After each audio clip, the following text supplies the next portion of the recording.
And we're back. I'm Shavonnah Schreiber, the co-host and executive producer of Culture Club HTX, and also the eighth wonder of the world.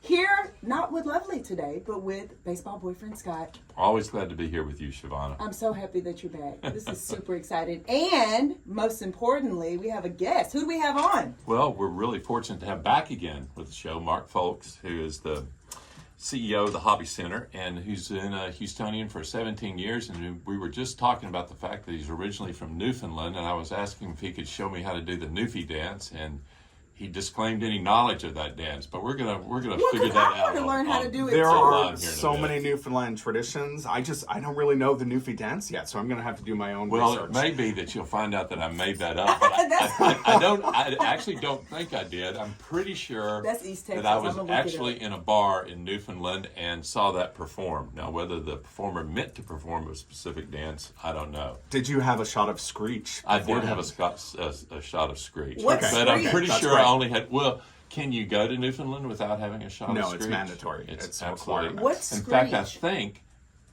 It is a Jamaican rum that Newfoundland ultimately used to trade with Jamaica for codfish, which was historically the primary industry. And it became really the drink of the province. And so certainly now when we have what we call a come from away, a CFA come and visit us in Newfoundland, then they must consume the Screech.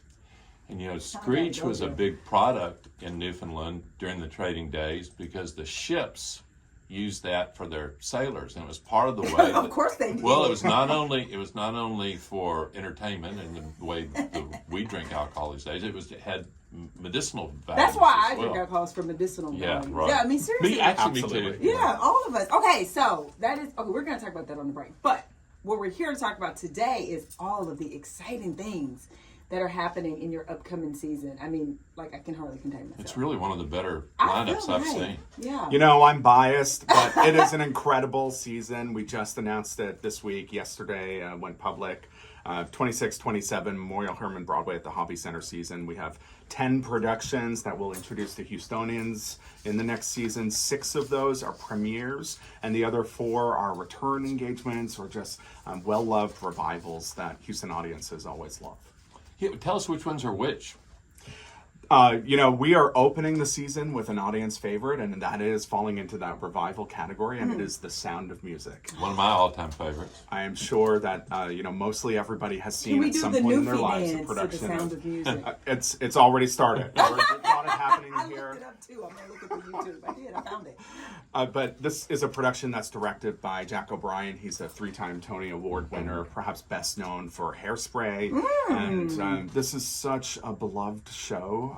And we're excited for this retelling in Seraphim Hall that will open our 26-27 Does it have any sort of unusual twist, or does it follow the traditional staging and production of a show like that? That's such a great question. People are always on edge and wondering if it's going to be, a new remix? contemporary production that is set in a different place and time. This is a traditional Sound of Music that audiences are going to love. What do you see when you have these traditional shows at the Hobby Center? What do you find your audience looks like? Is it people my age who grew up watching The Sound of Music and bringing their kids and grandkids, or do you have a younger audience that enjoys seeing these older productions?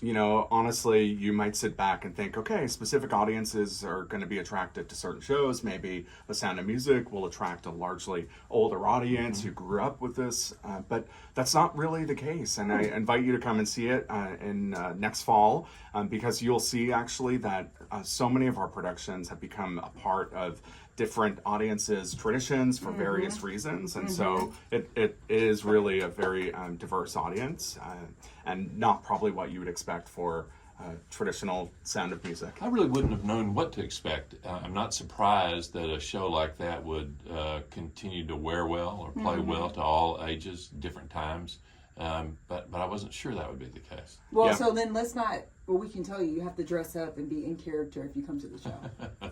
Love That's it. what we do there. We all dress up like the show, Baseball Boyfriend Scott. All right. So If you come in Okay, I'm and not have leader dinner hosting. before the show at Diana, which we Yes. highly recommend if you can get a reservation, it's the most coveted in town. But ultimately, you can sit there before a performance and just look around and see. There are always tables full of costumes. Yes. Whatever Really? the theme of the show is. I think the wildest is usually Mamma Mia, Yeah, because then we're getting a lot of really exciting attire, boas. That's one way to say it. So what else is coming this? So fall? after Sound of Music, our next production in the season is Buena Vista Social Club, really bringing the Grammy Award-winning album to life. This is one of my absolute favorites from the season. It really expands the idea of what musical theater is. In this case, the band, the instrumentalists are all on stage. One of the powerful impacts of theater is that it can transport you to a totally different place and time, and that is exactly what Buena Vista Social Club does. And so we all get to be sitting in Havana together for this really. He's ready for that. He has those shirts. What are those Yeah. shirts called? That you wear? Guayaberas. Guayaberas. He Yeah. has a bunch of those. That's his thing. Okay, well, especially this time of year with some of the weather we've been having in Yeah, Houston, that's it's his jam. lovely to be thinking about being in Havana together. All right, cool. So one thing I want to double click on, you talked about musical theater, and that is the benefit that we have for having you be the president and CEO, because you have a background in musical theater, don't you? I do. That really has always been personal passion of mine. I grew up at one point in my life thinking that I was going to be on the other side of this, on stage, as so many of my peers in arts administration really start with that focus, but very quickly learned that was not the right choice for me. And I think I've built a stronger career on the administrative side than I ever could have on stage. But it remains what drives me every single day, is sitting in that house as the lights go down, the curtain goes up, and being transported. Do you get nervous? A little bit? I am definitely holding some level of anxiousness that everything goes as the cast and crew is hoping, as our team is hoping. I definitely hold a sense of responsibility. Yeah. And so when I'm seeing a production at the Hobby Center, that's ever present for me. So, Mark, do you ever get to have a cameo in any of these my God. productions? Thankfully, no. You know, I see have yet Taylor to be Sheridan- asked. That would actually be Taylor fun. Sheridan always finds a way to show up in one of his series That as actually a would small be fun. character. I wonder if you I'll want to invite do both that. of you to come and do that. Hey, you know I will. And I will be sitting in the audience with that slight bit of anxiousness, looking to see how that moment You plays know out on I stage. will. I would be ready to rock and roll. I'm Yes. like, whatever. So I looked at your setup here. You've got productions about a witch, a demon, a sorcerer, two cursed women. I mean, this is an interesting setup that you've got here. Was that were you aiming at a particular feel for this season, or did that just work out that way? You know, I would say that we don't necessarily approach it thematically in the way that you might that's think based on how interesting. some Yeah. of these pieces are connecting. The brand of the Broadway series is latest and greatest from New York. So we are striving to pull the productions that have been acclaimed for the highest quality of storytelling to bring them to Houston audiences. So that's our primary driver. And then when we're doing that, we're trying to also create balance. I personally love the hottest, newest thing. That's what gets me The really latest excited. freshest, as the kids say. Latest freshest. I love that. That's what really gets me excited. But I know for every one of me that's out there in the audience, there's somebody that wants to sit down and return to a favorite like The Sound of Music. And so it's really important that we balance. And frankly, I've been doing this work now just for 4 years at the Hobby Center, and that's been one of the most important lessons that I've learned. You have to be able to take yourself out of that equation Yes. and think about what your audiences are looking for. And so we just strive to create balance. We strive to make sure that there's a production that's going to appeal to families, so it's appropriate for all ages. And next season we have Boop, the musical. Yes. Which is it is the classical musical theater on stage. Jerry Mitchell, the choreographer and director, well acclaimed in the Broadway community, has created joy through this production, bringing Betty Boop to life on stage. We And definitely have to dress full up for color, full choreography, lots of costume opportunities. Baseball boyfriend Scott, you ready for that? I'm a big fan of Betty Boop, so I don't know why I I'm wouldn't sure be. You are. Yeah, we got to And- dress up for and that. Now you talk about classics. Jersey Boys seems like a classic. Yeah, it does. I don't know how actually. long it's been around, but 20 years. Only Yeah. 20 years. 20 years. Why does it feel longer? It feels like it's been because around we've longer. all seen it so many 20 times. We've watched the times, yeah. movie many times. And that was the music of my college days. So, It feels like it's been around longer, but only 20 years. And for so many audiences next season, they'll probably walk away from the Hobby Center after seeing the full season and say their favorite show was Jersey Boys. You think? There is something magical about reliving a show that you've seen many times before. Yes. Because you remember all the times that you were there with your friends or family and you dressed up or you went out for dinner beforehand. I know I've seen Mamma Mia over 14 times now. Wow. And it still remains one of my favorite shows, and I love revisiting it every time. Do you I have sing the along? Part of that, I thankfully have not been kicked out of a theater for singing along like just recently happened in New York. part of that though, I think, is most musicals, if they are not of the type like Jersey Boys or Mamma Mia, contain different numbers, different songs that may or may not appeal to a particular person. But if you go see Mamma Mia, you know you're going to hear ABBA songs, Yep. and you're looking forward to that. If you're going to go see You're ready. the Jersey Boys, you're going to be listening to Frankie Valli. You do some of these things, and you know. You can talk to one of your friends if I say that'd be great. Wouldn't that be fun? So, Mark, we've mentioned some of the thematic ways that I was looking at the series, but we actually didn't tell the audience the names of those shows. So when I was talking about the demons and everything, we had Wicked, we had Beetlejuice, we had Death Becomes Her. Talk a little bit about that group of shows, too. Well, you know, you may have just opened with a show that I think most audiences are probably not familiar with, and that's Wicked, right? They're really just catching on I to mean, this nobody's show. ever heard of it. Another show that has What's it celebrated called? actually now over 20 years. That's impossible to believe. I remember when that show first came out, and I'm glad you didn't ask me how long ago that was. I wouldn't have gotten anywhere close to 20 years. Yeah. It has been alive and thriving, and certainly now with the movies over the past couple I of years. saw it for the first time in London, actually. Now that I'm thinking about it, that was probably 18 years ago. And those productions Yeah. are still running in New York. This production is still running, and it's having an incredible life on the road.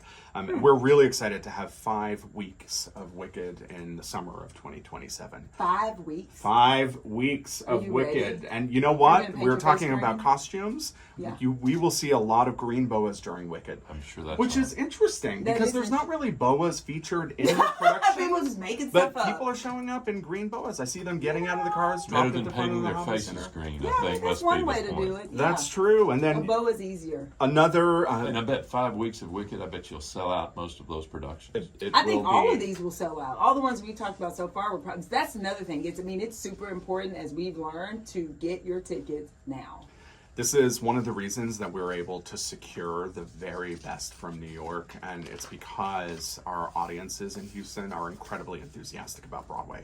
So mostly every show as a part of the Broadway series is sold at capacity, and so you do need to plan early. Yes. It's a good reminder. Thank you for sharing that. Okay, so Death Becomes Her. One of Death my Becomes favorites. Her, obviously an Thank you. iconic film that we all love. This is the show, as you know, folks often ask me, knowing that I'm in New York seeing a lot of theater, what should I go see when I'm traveling to New York? And I've been consistently telling them for the past year, go and see Death Becomes Her, because you will laugh from start to It's so end funny. of this show. It is Yeah. so funny. We all know the iconic stair fall from the movie. Yep. They have created the most spectacular scene live on stage to Really? replicate that. The whole production is outstanding. It has a remarkable score. It is a tour de force for these two leading ladies. Really, really exciting production. Awesome. Okay, and so then in the, what did you say, Demons and Goblins theme? So you Oh. have Harry Potter. Oh, just this little property called Harry Potter. Yeah, how'd you, I mean, you're like the man with the plan. How'd you get this? We are, this show came to life several years ago, pre 2020, opened in London and then subsequently in New York, and it is just now that audiences on the road across the country are getting the opportunity to experience Harry Potter in their hometowns. And so we're at the top of this tour and just very excited about it. This is all about theatrical magic.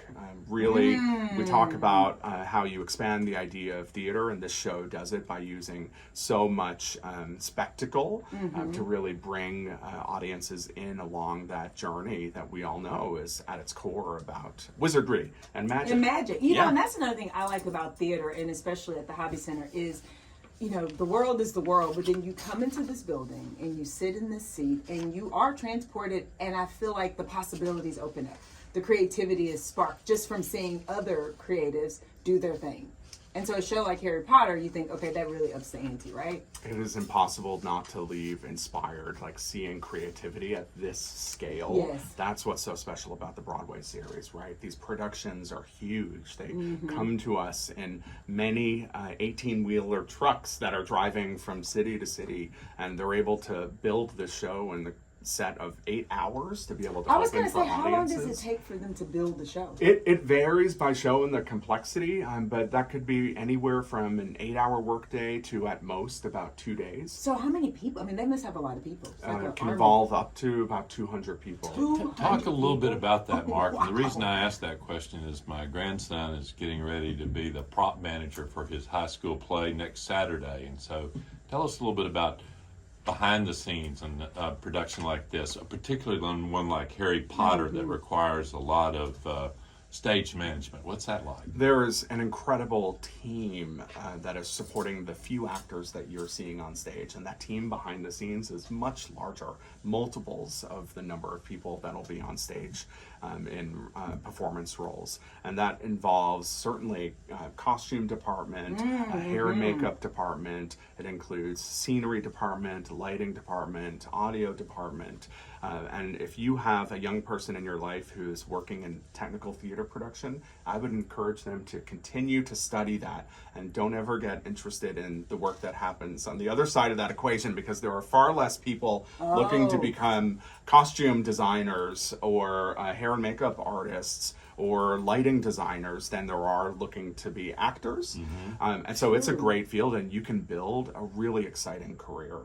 We have incredible crew people that manage all of the technical components of theater and touring Broadway, and it's amazing work. You know And there's what a I just shortage thought of about? people coming into that field. And if Broadway, if you get tired of that and you want to retire, then you can go be like a Christmas decor for people. So could you imagine if the person who did your Christmas decor at your house was someone who had a theater background? Like, do you remember the Griswolds? Remember that movie? I mean, you would Absolutely. win. I was just sitting thinking, ooh, and then they could come. Like, could you imagine? Yes, I could like yes. see it in my mind. You're right. We should Charlie. call up Well- some of these folks for the next holiday season. Yeah. We'll get access to, We're this- going to do it at Baseball Boyfriend Scott's house. Okay. Well, it works the He other way. said no. Works the other way too. My grandson, after working on stage management and on props and scenery, now wants to be an architect. Oh, well, yeah, there's That's that incredible. too. There's that. You know, theater is an incredible training ground for so many important skills in life. The ability to work together, the ability Yes. to meet deadlines, to move according to plan, to troubleshoot. There are lots of professionals who've been successful across kind of the spectrum of business who have backgrounds in theater. So I took theater in college, freshman year. Never thought I was going to be on the performance side. I always was going to be on the administrative side. But the production that we had to work on was Grand Hotel in our class. Like, so we go and we learn all the nuts and bolts, and then this production is happening at the university, and we get to work on it. It was funny. It was a mess, but it was fun. Like, you're right, you do, because it's happening right now. So you have to be able to adapt and be extemporaneous and just go. So it definitely, and how to be calm under pressure. There is Yeah. no deadline extension. No. And there are so few things in life There's where you no can say email that. recall, which but didn't work anymore. That's, the whole idea that the show must go on Yes. is rooted in the fact that you have a hard deadline. And so if you Now- have not completed the work, you've got to figure out the best way to maneuver Say through we that. had people safety pin together. 'cause, Absolutely. like, it was just because we're students and we were probably hungover. Who knows? But it was great. No, that's a really good point. I hadn't thought about that in a long time. We are just obviously huge advocates for theater education and theater participation for young people for that reason. So then, what else? So tell us what else. I feel like there We are missed a few more- Beetlejuice. Well, Oh, that's my Beetlejuice is a favorite. return engagement. We just had it in Houston a few years ago. It was a huge success for us. Lots of positive audience feedback and requests to bring it back. And so we're doing exactly that. It's what we call a special, an option, meaning that subscribers have the opportunity to add it to their package if they want to revisit it or share those tickets with friends. And then we also have The Notebook, which we haven't touched on, again, based on a popular, iconic movie. And this is a story all about love. Perhaps of all of the shows in our season, this is only the one one with about the love. most emotional punch that really... Are we gonna cry? Should we not wear eyeliner? Is that what you're telling us? you will likely be crying. Really? Yes. Yes. And many audiences were doing that in New York, and I'm confident we'll be doing it here in Houston as well. Okay, so how do people go and snap up these tickets? Because like we said, they will sell out. So where do they need to go? How do they get the 411? You know, the hobbycenter.org is one pathway. You can also go to houston.broadway.com and ultimately get access to subscribe now. Because that is truly the best way to secure your seats, and frankly, one of the only ways. Right, so don't email you, basically. Please don't email me, although if you do, I will get you connected. I will make sure that you get your seats. 100%. Speaking of people, just one thing, you have a new person on your team that I know, so tell us about the new things that are happening. We are continuing to expand our team as we build on our strategic plan that we introduced a few years ago, have introduced so much more artistic programming and education work. Because of that, we have many more stories to tell, which is exciting. And so we just this week invited actually Joel Lukes to join us as Marketing and Communications Director. So Joel, we're watching, but you better tell good stories or else. He is already having a very positive impact, and so excited how Joel gets to come and join the team that's been growing in recent years and really help ensure that the Hobby Center can serve as the greatest conduit for positive impact in the arts in Houston as possible. That's so you're really good. You should be the president and CEO.